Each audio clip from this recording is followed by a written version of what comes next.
Hola, hola mis queridas, ¿cómo están? Vamos a dar inicio a nuestra tan esperada clase sobre fertilidad y preparación al embarazo. Entonces, la alimentación, me pidieron mucho esta clase, la alimentación que se debe llevar en cuanto a una mujer que se esté preparando para un embarazo, que esté intentando un embarazo o una mujer que ya esté intentando hace bastante tiempo y está ya con infertilidad, ¿verdad? Entonces, nada más para aclarar, este contenido que voy a dar hoy es realmente, obviamente, solamente la parte de alimentación, de nutrición, ¿verdad? En cuanto a lo que es la parte médica, es un tratamiento totalmente aparte, ¿verdad? Entonces, nosotros vamos a hablar primero un poquitito sobre infertilidad, ¿verdad? Vamos a hablar sobre infertilidad sin causa. De repente hay veces que no hay ninguna patología e igualmente el embarazo no se está dando, la gestación no se está dando o de repente hay pérdidas gestacionales y eso con qué podría tener relación en cuanto a nutrición. Y también vamos a hablar sobre algunas patologías, ¿verdad? De mujeres como SOP, tiroiditis, endometriosis, todo lo que sea la parte de salud del útero, ovario, cuando ya se está teniendo un tratamiento médico, pero igualmente no se está dando la gestación. Y luego también la tercera parte hablamos de las mujeres que simplemente van a comenzar ahora a intentar un embarazo, entonces quisieran saber un poquitito cómo deben de llevar su alimentación, cómo deben de prepararse, ¿está bien? Entonces comenzamos. Voy a compartir mi pantalla. Ahí creo que están viendo ya. Bien, ahí estamos. Fertilidad y preparación al embarazo. Un tema muy, muy lindo. Preparé una presentación bastante larga porque a eso también quería llegar, ¿verdad? Cuando hablamos de fertilidad, no podemos simplemente pedir lista de alimentos. Una cosa tan seria como es la reproducción de una vida, ¿verdad? No pasa, nunca va a pasar por lista de alimentos nomás. Entonces muchas mujeres me piden lista para aumentar la fertilidad y no sé qué, pero acá ustedes van a entender que va mucho más profundo el tema que solamente agregar ciertos alimentos. Van a tener una listita de alimentos porque yo sé que les gusta, ¿verdad? Pero la idea es que ustedes comprendan realmente qué es lo que ustedes realmente tendrían que mejorar para lograr tanto una fertilidad exitosa como un embarazo saludable también que pueda dar un bebé saludable, ¿verdad? Entonces, no pasa, nunca va a pasar por una lista de 10 alimentos, 15 alimentos. Yo quiero que ustedes comprendan el porqué de cada cosa, qué es todo lo que hay por detrás, claro, de una manera dinámica. Tampoco vamos a hablar de bioquímica acá, ¿verdad? Nada muy profundo, pero sí que comprendan que no es tan simple la cosa y que comprendan también, ustedes van a ver al final de esto, ¿verdad? Que todo pasa por nuestra guía principal, que al final van a tener que hacer nomás luego nuestra guía principal de alimentación, pero yo les voy a explicar el por qué para que ustedes puedan saber que yo no les mando a hacer nomás ya las cosas porque sí, porque es moda, porque es tal cosa, no, sino porque realmente tiene una base científica por detrás. Entonces, la primera, lo principal que yo quiero que se les quede grabado es esto. Un organismo inflamado no puede funcionar de manera correcta en ningún aspecto, incluyendo la fertilidad. Entonces, lo que siempre les hablo, inflamación, alimentación antiinflamatoria para evitar un organismo inflamado, porque un organismo inflamado es el organismo que sube de peso o que baja mucho de peso, es un organismo que desarrolla enfermedades, todo siempre se inicia desde una inflamación del organismo. Entonces el organismo no puede funcionar de manera correcta y también eso incluye una fertilidad. Un organismo que está sobreviviendo, porque un organismo inflamado es un organismo que está sobreviviendo, no está viviendo, está sobreviviendo de acuerdo a todos los daños que uno le va dando en el día a día. Entonces, un organismo que está sobreviviendo, ¿cómo podría reproducir una vida nueva? ¿Se entiende eso? ¿Cómo es que vos le vas a intentar ordenar a tu organismo reproducir una vida nueva cuando apenas está sobreviviendo la existencia de tu organismo en sí? Entonces nosotros necesitamos un organismo saludable que no esté sobreviviendo como para que pueda ser capaz de reproducir una nueva vida. ¿Se entiende? Eso es algo que tienen que tener muy bien grabado. No tener un organismo que esté sobreviviendo. ¿Está bien? Entonces, ¿qué es lo que es la inflamación? Vamos a explicar en términos sencillos qué sería una inflamación. Tengan en cuenta que, por ejemplo, si vos tenés una picadura de algún insecto, vamos a agarrar esa comparación. Si tenés alguna picadura de algún insecto, esa zona se va a hinchar, ¿verdad? Se va a inflamar, se va a colocar rojito y se inflama esa zona. De repente si te pica una abeja, se nota que se inflama esa zona, o algún golpe, por ejemplo, cuando tenemos algún golpe, lo primero que pasa es que se hincha esa parte, algún chichón se hincha, ¿verdad? Entonces, ese es nuestro sistema inmunológico reaccionando a cierto daño, ¿verdad? A cierto daño. Es nuestro sistema inmunológico reaccionando. Y de la misma manera, nuestro sistema inmunológico reacciona por dentro, inflamando órganos, inflamando el sistema en sí, ¿se entiende? Entonces, cada vez que nosotros dañamos nuestro organismo de alguna manera o dañamos con nuestra alimentación, que es nuestro principal combustible, nuestro sistema inmunológico va a inflamar el organismo y eso favorece la obesidad, favorece varias cosas. Pero es esa mentalidad, yo quiero que ustedes comprendan que un organismo inflamado significa un organismo enfermo, un organismo lleno de daños, de lastimaduras, ¿verdad? Solamente que pasa internamente. Obviamente que es una comparación metafórica, no pasa precisamente así, pero es la misma, el mismo camino. Es nuestro sistema inmunológico reaccionando a ciertos daños e inflama el organismo. De la misma forma, cuando tenemos un organismo inflamado, vamos a tener un aparato reproductor inflamado.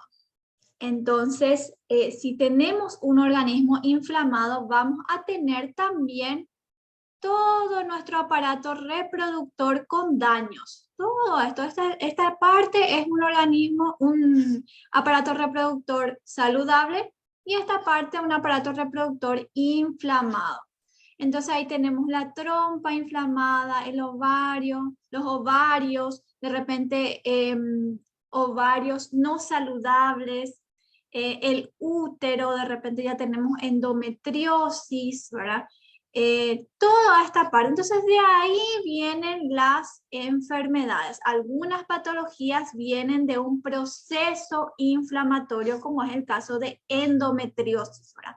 Entonces cuando nosotros tenemos endometriosis, por ejemplo, lo primero que hacemos en nutrición, ¿verdad? En cuanto a alimentación, es una alimentación antiinflamatoria, porque cada vez que vos te inflames ese endometrio, la endometriosis es una inflamación. Entonces, cada vez que nosotros hagamos reaccionar a nuestro sistema inmunológico, cuando nosotros hagamos una alimentación proinflamatoria, esta parte va a sufrir más. Entonces, todo esto, ¿verdad? Luego tenemos una relación con resistencia insulínica. Entonces ahí va la base de nuestra metodología, por ejemplo, una alimentación antiinflamatoria y con control de carga glicémica. Y nosotros sabemos hoy en día que la resistencia insulínica está muy relacionada con lo que es una infertilidad. Una persona, una mujer con resistencia insulínica tiene 2 veces más chances de tener infertilidad. Resistencia insulínica. ¿Está bien? Vamos a pasar. Porque yo les quiero pasar toda esta información de forma un poco más rápida, un poco más práctica, para pasar también a la parte de alimentación, que es lo que les importa ahora. Pero quiero que ustedes comprendan el porqué de cada cosa que yo les recomiendo. ¿Se entiende? Efectos del estrés. Entonces vemos qué nos puede causar el estrés. El estrés nos puede causar una función inmunológica comprometida. Después van a entender qué tiene que ver todo esto con la fertilidad. Una función inmunológica comprometida, inflamación, menos sueño reparador. Y acuérdense, un organismo que está sobreviviendo, ¿cómo va a reproducir una nueva vida? Aumentos niveles de colesterol, retención de líquidos, sensibilidad a la insulina reducida, o sea, mayor resistencia insulínica que, por ende, infertilidad. Esto no quiere decir que tenés resistencia insulínica y tenés infertilidad, pero son algunos factores que aumentan la chance de infertilidad, ¿verdad? Que de repente, si vos estás intentando un embarazo, hay que ver la parte más profunda, la parte de inflamación, cómo estás llevando tu estilo de vida en sí, cómo está tu resistencia insulínica y muchas otras cosas, ¿verdad? Reducción de neurotransmisores. Entonces, tenemos acá un estudio explicando un poco eso. Estrés señaliza amenaza seguidas por la liberación de cortisol, glucosa e insulina.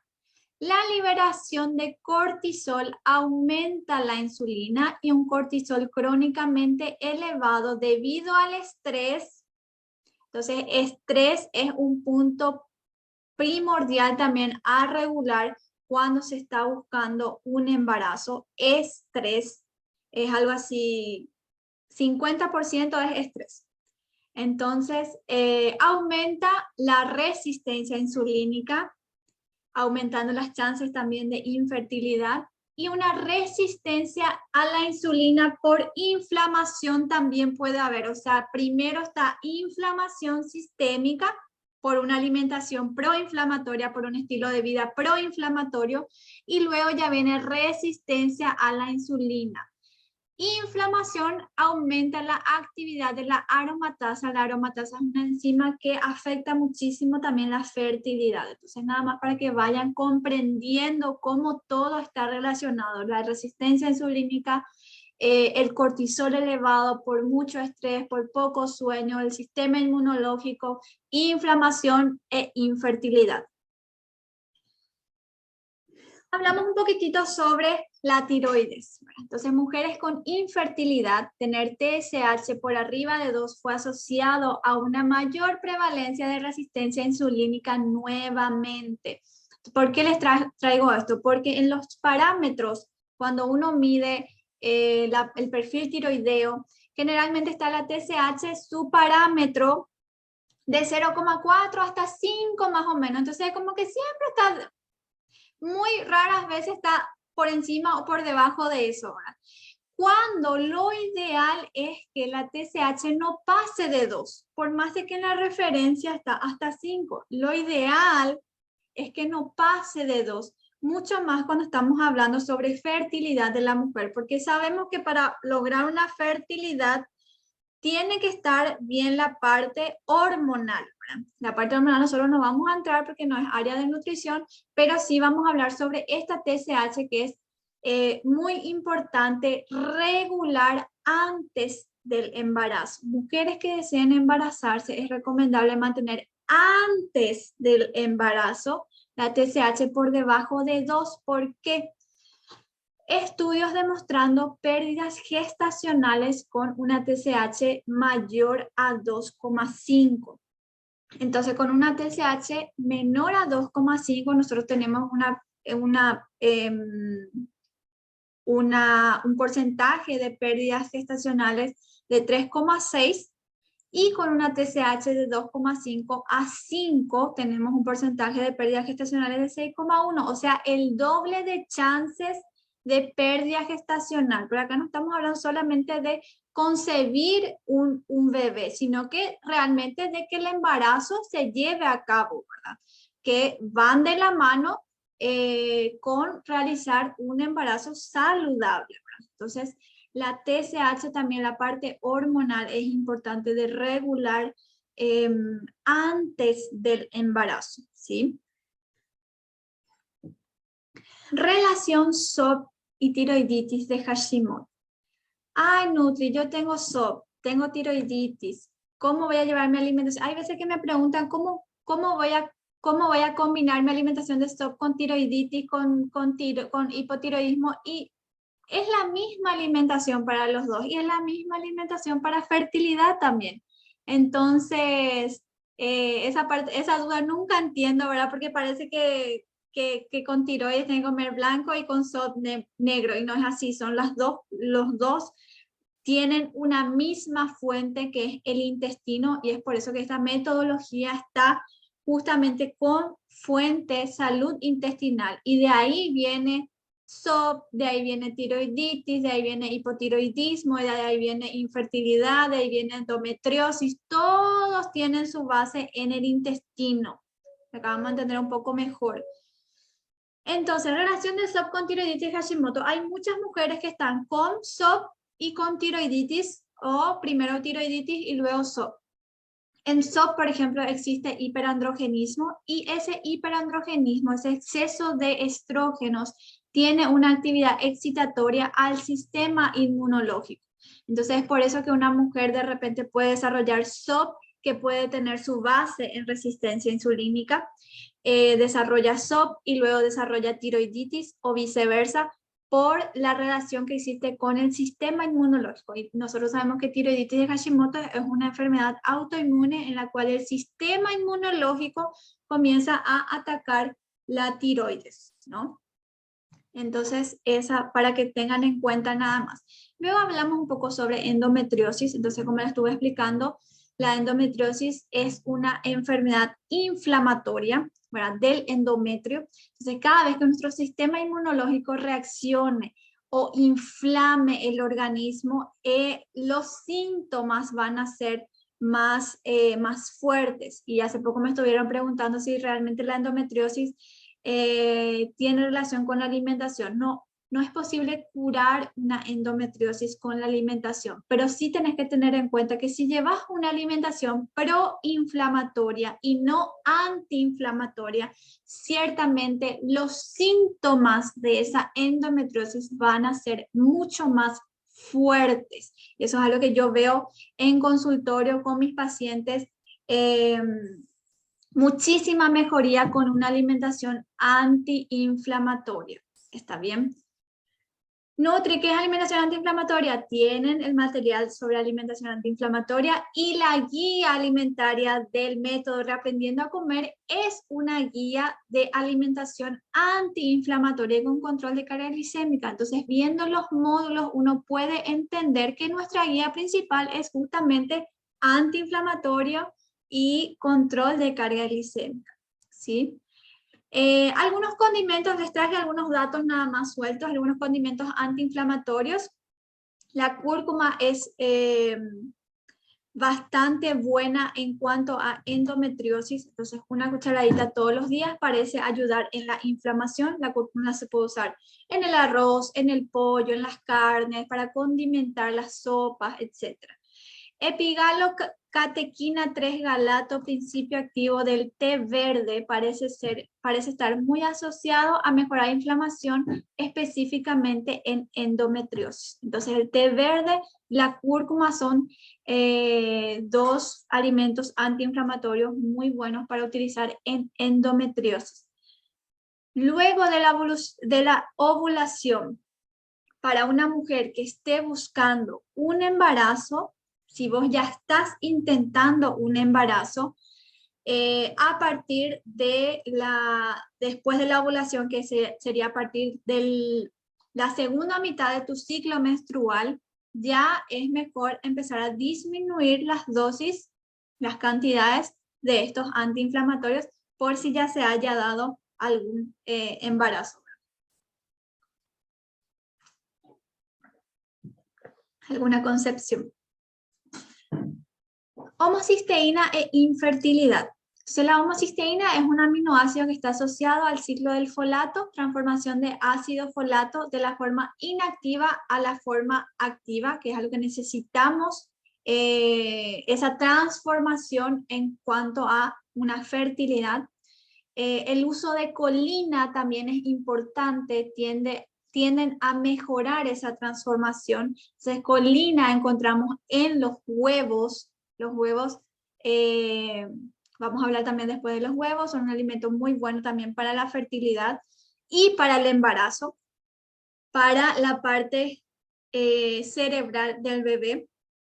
Y una enzima que necesita de B12. En déficit de B12 puede tener acumulación de homocisteína y por ende infertilidad. En resumen, si tenés déficit de B12, de vitamina B12, eso puede aumentar los niveles de homocisteína y con niveles altos de homocisteína hay mayor riesgo de infertilidad. Entonces, la vitamina B12 es un parámetro que hay que tener en niveles óptimos, ¿sí?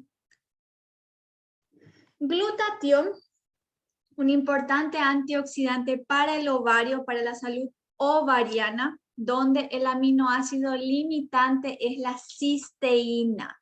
¿Qué significa aminoácido limitante? Que si no tenés la cisteína, tampoco vas a tener el glutatión, ¿se entiende? Entonces, ¿dónde encontramos la cisteína? En las brásicas. Brócolis, couve, coliflor, nabo, repollo, rabanete. Las brásicas en general contienen cisteína, lo que van a aumentar la producción de glutatión. No es aumentar la palabra, lo que van a favorecer la activación del glutatión. En cuanto a glutatión, nosotros también ya habíamos hablado en la clase de tiroides que cómo se activaría, cómo aumentaríamos nuestro glutatión. Salud intestinal, que es lo que nosotros hacemos en nuestra metodología, con nuestra guía alimentaria. Inflamación, o sea, una alimentación antiinflamatoria favorece el aumento de glutatión. Metales tóxicos, disminución de metales tóxicos, vamos a hablar un poquito más de eso también. Vitaminas, polifenoles, un sueño adecuado, principalmente estos últimos tres. Sueño adecuado, ejercicio físico, si es posible al aire libre, con la luz solar, de paso ya con aporte de vitamina D, y los fitoquímicos. Todos estos se dan cuenta que es un estilo de vida en sí, no es una lista de alimentos nada más, sino que cómo uno aumenta el glutatión llevando una alimentación antiinflamatoria, favoreciendo la salud del intestino, disminuyendo metales tóxicos lo máximo posible, vitaminas, polifenoles, un sueño adecuado, control de estrés, ejercicio físico y fitoquímicos. Bueno, vamos a hablar un poquitito sobre permeabilidad intestinal, sobre intestino y permeabilidad intestinal, que es lo principal para lograr una fertilidad. Escúchenme bien, no se va a poder lograr una fertilidad cuando haya un intestino enfermo. Si vos estás intentando un embarazo y no lo estás logrando, debes de considerar cómo está funcionando tu intestino. Porque si tu intestino no está funcionando bien, puede haber mala absorción de nutrientes. Y si vos no estás absorbiendo nutrientes, ¿cómo vas a desarrollar una nueva vida? ¿Cómo vas a crear, cómo vas a reproducir si no estás absorbiendo nutrientes? Si tu organismo está sobreviviendo con lo poco que le entra de nutrientes, es imposible que vos le pidas generar una nueva vida. Problemas autoinmunes, alergias alimentarias, afecta la barrera hematoencefálica y una inflamación crónica. Entonces, un organismo inflamado no puede funcionar bien. ¿Está bien? Entonces, cuando hablamos de intestino, hay dos partes que tienen que tener en cuenta, que les voy a explicar con esta imagen también ya. La primera parte es disbiosis intestinal. Ya seguro me escucharon hablar sobre esto. Disbiosis intestinal, ¿qué sería? Esta es la parte de adentro de nuestro intestino. En esta parte viven, hablando en términos prácticos, obviamente, bacterias buenas, bacterias malas y hongos. Estos tres tienen que vivir en equilibrio. Bacterias buenas, bacterias malas y hongos en equilibrio siempre. Cuando hablamos de disbiosis intestinal es cuando nosotros les damos mucho alimento a nuestras bacterias malas y hongos y no le damos alimento a nuestras bacterias buenas. Entonces nuestras bacterias buenas comienzan a bajar y comienzan a subir bacterias malas y hongos. Ahí eso es una disbiosis, no está en equilibrio. Si estuviese en equilibrio iba a ser eubiosis. Si está en desequilibrio es una disbiosis. Entonces cuando hay muchas bacterias malas y muchos hongos y pocas bacterias buenas, estamos hablando de disbiosis intestinal. Cuando hay exceso de toxinas, de microorganismos, gluten afecta a la permeabilidad intestinal y otros, ¿verdad? Una disbiosis intestinal, les vamos a hablar qué relación puede tener con la fertilidad, pero también ocasiona síntomas como gases, distensión, hinchazón abdominal, indigestión con las comidas, estreñimiento, disbiosis intestinal. Y por otro lado tenemos la permeabilidad intestinal. Cuando hablamos de permeabilidad estamos hablando de que esta barrera de nuestro intestino, esta es la pared de nuestro intestino, ¿verdad? Y esta es nuestra sangre. Espero que estén viendo mi flechita. Esta es nuestra sangre. Entonces acá nosotros comemos la comida, viene la comida acá, mal digerida luego porque nosotros ni siquiera masticamos, ¿verdad? Y la comida tiene que pasar en pequeñas micromoléculas por aquí, ¿verdad? Esto es la parte de un intestino saludable. Ven cómo está bien cerradito ahí. Eso es ahí no hay permeabilidad intestinal, ahí hay una pared intestinal saludable.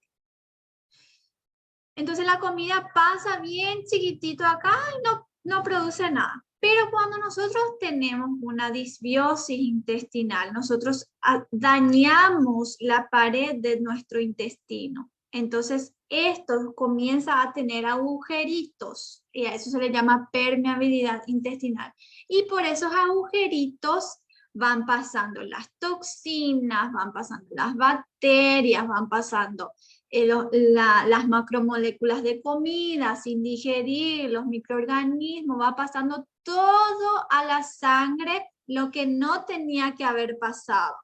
Y cuando pasa todo eso a la sangre, nuestro sistema inmunológico comienza a atacar, comienza a inflamar porque están pasando los virus, las bacterias, las toxinas, están pasando cosas que no deberían de haber pasado si es que esto estaba bien cerradito. Pero como estamos con permeabilidad intestinal, entonces va pasando todo a la sangre y nuestro sistema inmunológico reaccionando todo el tiempo.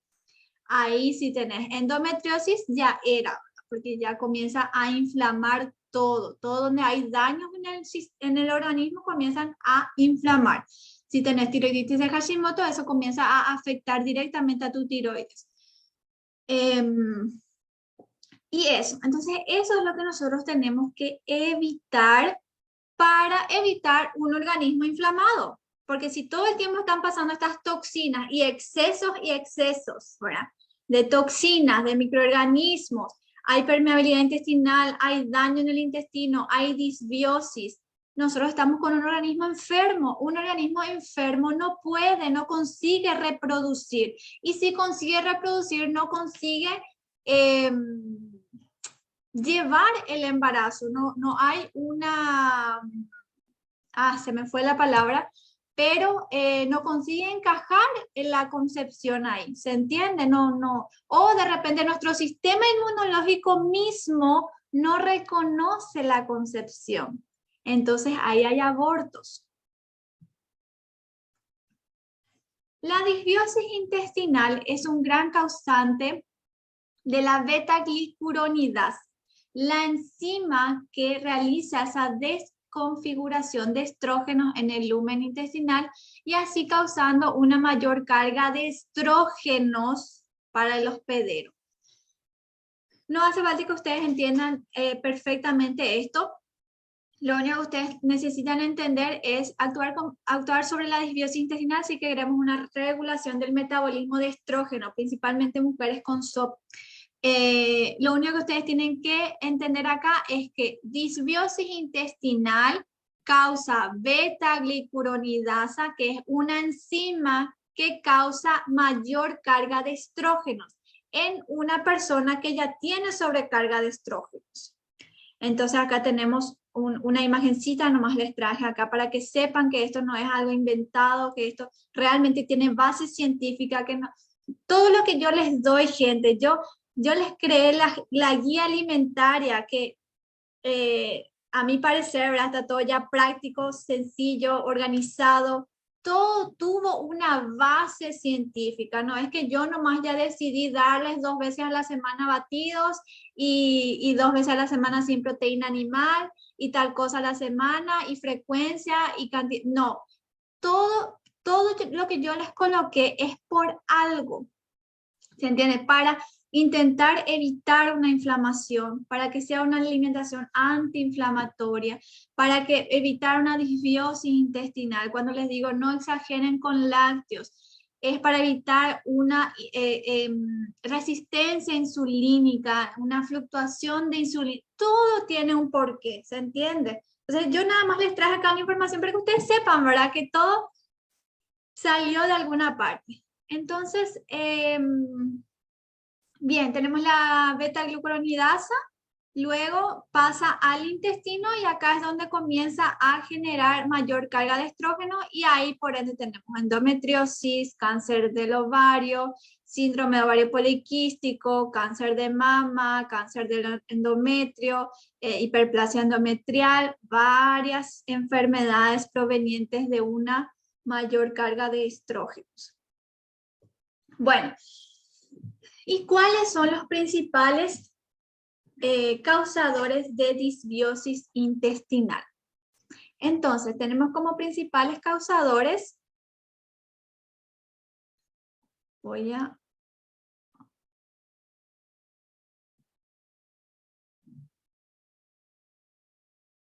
Ok.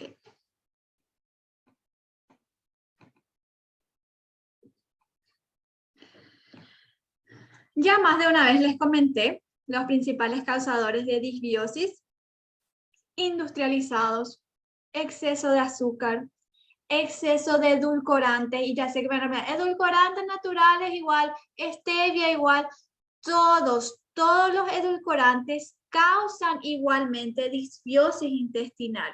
Entonces, obviamente que stevia es mucho mejor que un aspartame, por ejemplo, pero de todas formas, hay que cuidar nomás luego la frecuencia. O sea, no es porque es una stevia que vos podés consumir a gusto y paladar. A eso nomás voy.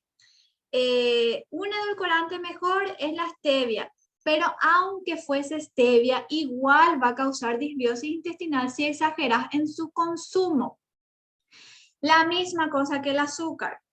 ¿Cuál es mejor, stevia o azúcar? Los dos causan disbiosis intestinal, ¿se entiende? No traten de buscar cuál es mejor, traten de disminuir cada uno de lo que estén utilizando, porque los dos causan disbiosis intestinal. La disbiosis intestinal, vuelvo a repetir, puede desarrollar un gran causante de una enzima que genera mayor carga de estrógenos, principalmente ya en mujeres con alguna desregulación hormonal, ¿verdad? Entonces es algo que hay que evitar, más si estás buscando un embarazo. Exceso de alcohol, una dieta baja en fibras, que es algo que yo siempre les recomiendo, coloquen fibras en su alimentación, un exceso de medicamentos,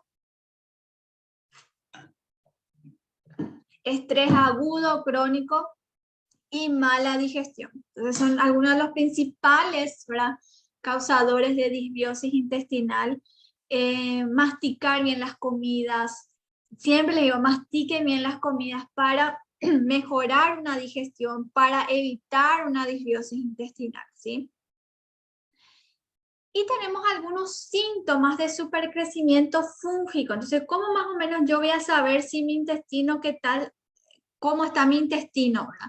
Entonces, supercrecimiento fúngico también entra dentro de una disbiosis intestinal, porque como les estuve comentando, disbiosis significaría menos bacterias buenas, más bacterias malas y mayor crecimiento de hongos, ¿verdad?, que es el supercrecimiento fúngico.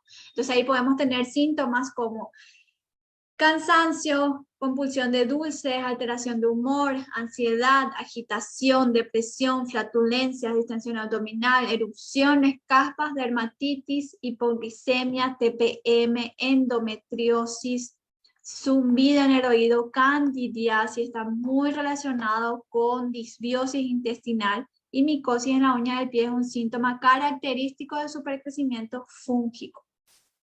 Nuevamente les traigo esta imagen que ya les mostré varias veces de el por qué también estos síntomas, qué tiene que ver un supercrecimiento fúngico con alteraciones de humor o con ansiedad, qué tiene que ver mi intestino con depresión, qué tiene que ver mi intestino con una agitación, con un cansancio. Entonces tiene todo que ver, si es que todavía no vieron esta imagen que yo ya mostré varias veces. Hoy en día se sabe que el cerebro está totalmente relacionado con lo que es el intestino, y el intestino relacionado con el cerebro es prácticamente una conexión única. Entonces, lo que nosotros producimos en el cerebro, lo que nosotros sentimos, lo que pasa en el cerebro puede equilibrar, tiene relación con el equilibrio de la microbiota. Entonces, mucho estrés puede causar disbiosis intestinal. Estrés causa infertilidad, disbiosis intestinal causa infertilidad. ¿Se entiende? Puede afectar en la motilidad intestinal. Entonces, haciendo un paréntesis, las personas que tienen estreñimiento por exceso de estrés, por emociones, entonces afecta la motilidad, tanto estreñimiento como diarrea puede tener relación. Y absorción de nutrientes. Entonces, la relación cerebro-intestino. Y en el intestino, o sea, es el cerebro mandando señales al intestino sobre equilibrio de la microbiota, mandando órdenes sobre la motilidad intestinal, si va a estar más estreñido, si va a estar con más diarrea, si va a estar normal, ¿verdad? Y la absorción de nutrientes. Y el intestino también manda señales al cerebro. Entonces, el intestino manda señales al cerebro sobre humor y comportamiento, sobre producción de neurotransmisores y sobre estrés y ansiedad. O sea, un intestino con disbiosis intestinal, con permeabilidad intestinal, puede darte más ansiedad. ¿Se entiende? O sea, nada más haciendo un paréntesis, pero que también tiene relación con la fertilidad. Y tengan en cuenta que ¿qué relación tiene el intestino con el sistema inmunológico? Y atiendan que para fertilidad necesitamos un sistema inmunológico funcionante, que no inflame el organismo, ¿verdad? Y sepan que en el intestino nosotros tenemos el 70% de nuestras células inmunológicas. Entonces, si no tenemos un intestino saludable, no vamos a tener un sistema inmunológico saludable. Si no tenemos un sistema inmunológico saludable, vamos a tener un organismo inflamado. Si tenemos un organismo inflamado, es mucho más difícil lograr una fertilidad. Si no tenemos un intestino saludable, no podemos tener desregulación hormonal. Si tenemos desregulación hormonal, es obvio que una fertilidad va a ser mucho más difícil. Entienden cómo la base está en el intestino, la base está en una alimentación antiinflamatoria. Porque muchas personas también están confundiendo eso. Yo me estoy dando cuenta que confunden una alimentación antiinflamatoria con deshincharse, con desinflamarse. Desinflamarse no tiene nada que ver con la hinchazón abdominal, ni con distensión, ni con sentirte así hinchada. Desinflamarse significa desinflamar el organismo por dentro. Relajarle a tu sistema inmunológico de tantos daños, ¿se entiende? Bajar esa inflamación de esa picadura, ¿se entiende? Entonces, eso es una alimentación antiinflamatoria. Obviamente que por consecuencia uno se deshincha, se distiende, la pancita baja un poco, porque justamente comienza a haber menos retención de líquido también, ¿verdad? Porque la retención de líquido también es una reacción del sistema inmunológico, entonces esa retención puede deberse también a eso. Entonces tiene relación, pero no tiene nada que ver con bajar de peso ni deshincharse. La alimentación antiinflamatoria es para salud, para que tu cuerpo esté funcionando bien, ¿se entiende? Y por ende bajar de peso. O sea, un organismo inflamado, para que sepan, ni siquiera puede tener repercusión en el descenso de peso también. Y no es porque no estás porque estás consumiendo calorías de más, sino porque estás inflamada y tu organismo no está funcionando bien, como para metabolizar bien la comida, si tu intestino está con disbiosis intestinal y así. Y hablando ya de dietas hipocalóricas, vamos a pasar a una segunda parte antes de hablar de esto, porque creo que ya se va a cortar enseguida. Entonces vamos a terminar ya esta primera parte y pasamos a una segunda parte y ya vamos a entrar en la parte de alimentación.